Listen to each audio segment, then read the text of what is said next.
ঝিল পাওয়া যাবে। আচ্ছা, থ্যাংক ইউ ভাই।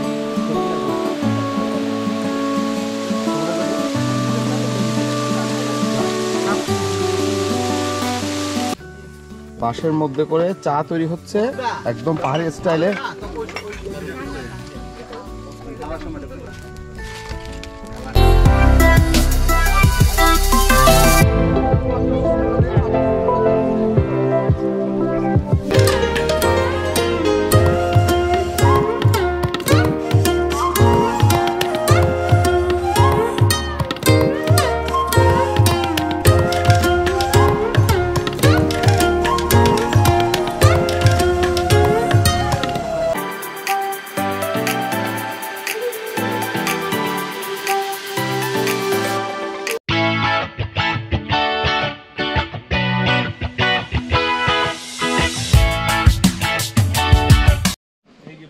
আমরা এখন যাচ্ছি বাংলাদেশের সর্বোচ্চ পর্বতশৃঙ্গ কেওক্রাডংয়ের উদ্দেশ্যে।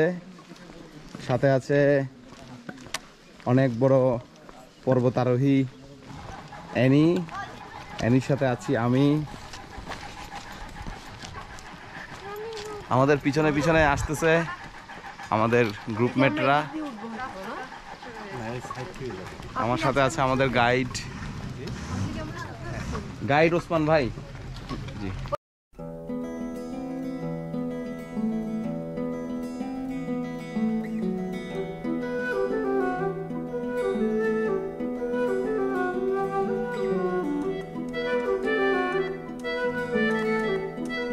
অসাধারণ দৃশ্য। আমরা কেওক্রাডংয়ের পথে সামান্য কিছু পথ এসেছি। আমাদের পিছনে আছে আমাদের হোস্ট ইস্তিয়াক ভাই আমাদেরকে ইমতিয়াজ ভাই আমাদেরকে অনেক এনকারেজ করছে, উৎসাহ দিচ্ছে, বলছে কোনো ব্যাপার না ভাই, পারবেন, আস্তে আস্তে যান। সাথে আছে আমাদের ট্যুরমেট, আমাদের সামনে আছে ট্যুরমেটরা।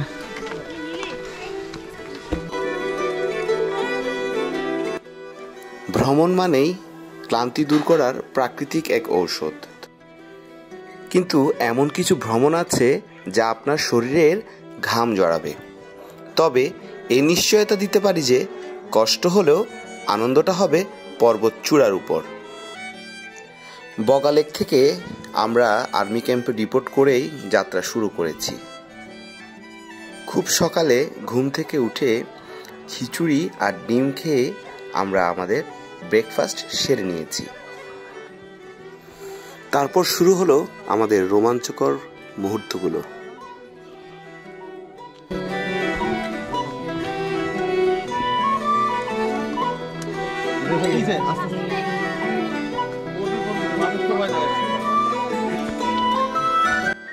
সত্যি বলতে কি, অচেনা পাহাড়ি এই পথ আপনাকে কোনোভাবেই নিরাশ করবে না। আপনার মনোবল, হাঁটার গতি আর আপনার শিখরে পৌঁছার অদম্য আগ্রহকে জাগিয়ে রাখতে পাহাড়ের ঢালে ঢালে অতিথি আপ্যায়নের ব্যবস্থা করে রেখেছে এখানে সহজ সরল পাহাড়ি উপজাতিরা। এখানে পাওয়া যাচ্ছিল পাহাড়ি লেবুর শরবত কিংবা পাহাড়ি বিশাল বিশাল পাকা পেঁপের ফালি। এক ফালি পাকা পেঁপের মূল্য ধরা হচ্ছিল 10 টাকা কিংবা 20 টাকা। আবার এক গ্লাস লেবুর শরবত খাচ্ছিলাম আমরা, প্রতি গ্লাস 10 টাকা করে।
আঁকাবাঁকা উঁচু নিচু পথ, কখনো বা ঘন জঙ্গল, আবার কখনো অনেকটা জায়গা জুড়ে খোলা নীল আকাশ।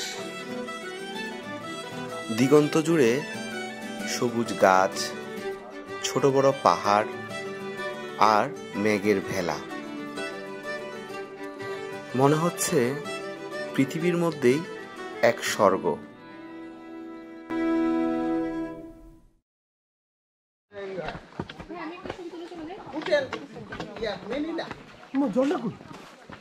পানি পড়ে না এখন।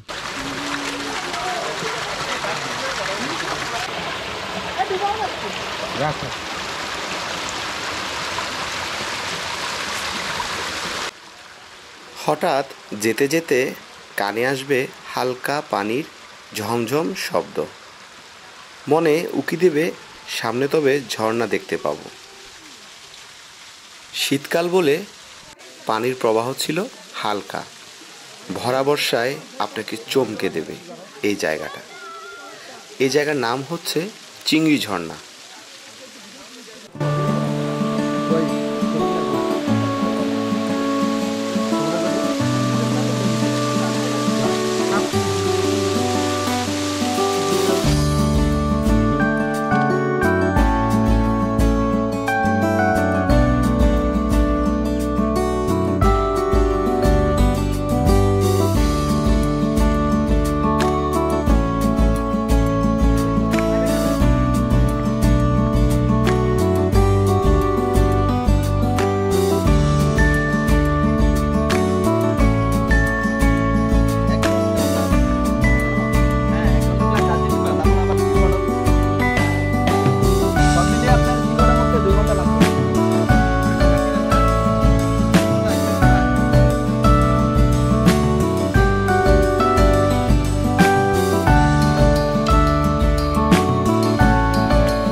এখানে ব্যাম্বু চাপ তৈরি হচ্ছে। বাঁশের মধ্যে করে চা তৈরি হচ্ছে একদম পাহাড়ি স্টাইলে।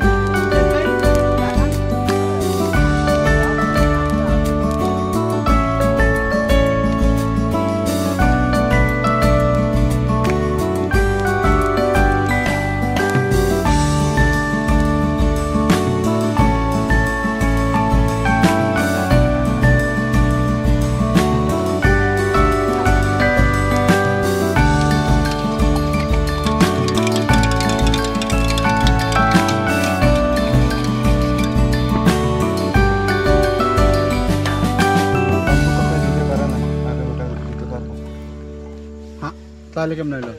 আমরা একটু চাইছিলাম ব্যাম্বু কাপে খাওয়ার জন্য, আমাদের সব শেষ হয়ে গেল। আমাদের ভাগ্য খারাপ। আমাদের দাদার নাম কি?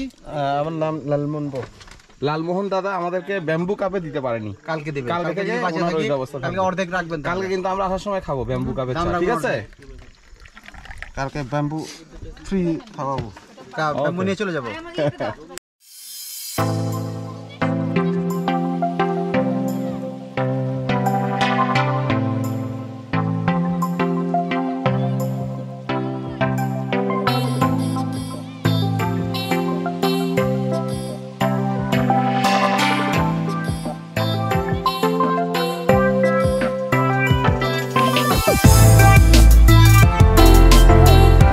কি খাচ্ছেন?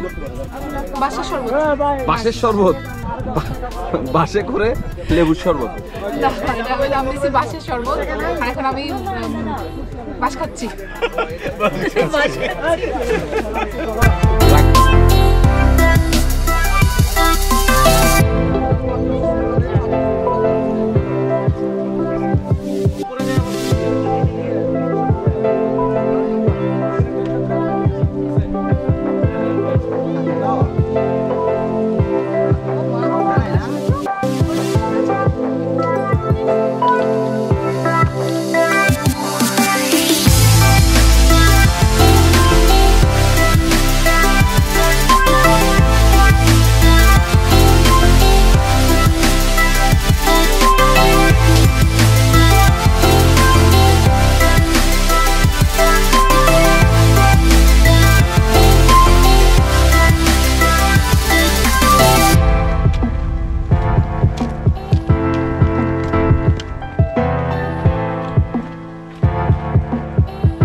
3.5 ঘন্টা হাঁটার পর আমরা এসে পৌঁছালাম দার্জিলিং পাড়ায়। এটি বাংলাদেশের সবচেয়ে পরিচ্ছন্ন একটি গ্রাম। খুব সুন্দর আর পরিপাটি একটি গ্রাম। অনেক ট্যুরিস্ট রাতে এই দার্জিলিং পাড়াতেই অবস্থান করে।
দার্জিলিং পাড়ায় এসে আমরা আইরিন দিদির হোটেলে কিছুক্ষণ হালকা বিশ্রাম নিলাম।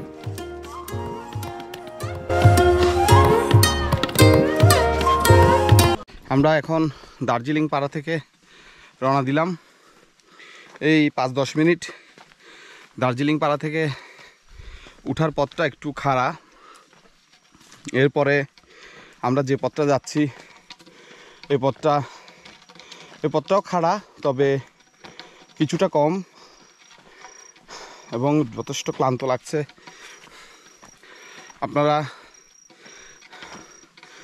যদি কখনো আসেন, আপনারা পাশের ভিউ দেখতে দেখতে আসবেন, তাহলে কিছুটা ক্লান্তির ছাপটা কম লাগবে। আর তাছাড়া রোদ ওঠার আগেই চেষ্টা করবেন কেওক্রাডং পাহাড়ে উঠে আসার জন্য, কারণ রোদ ওঠার পরে ক্লান্তিটা একটু বেশি লাগে।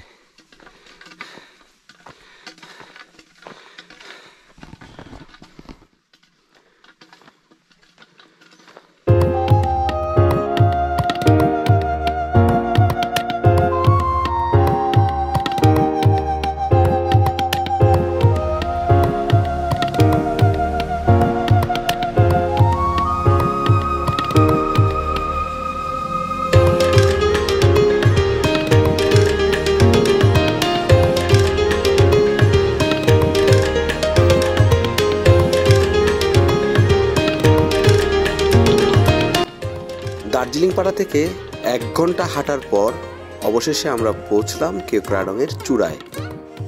আমাদের দীর্ঘ প্রতীক্ষিত সে লক্ষ্য।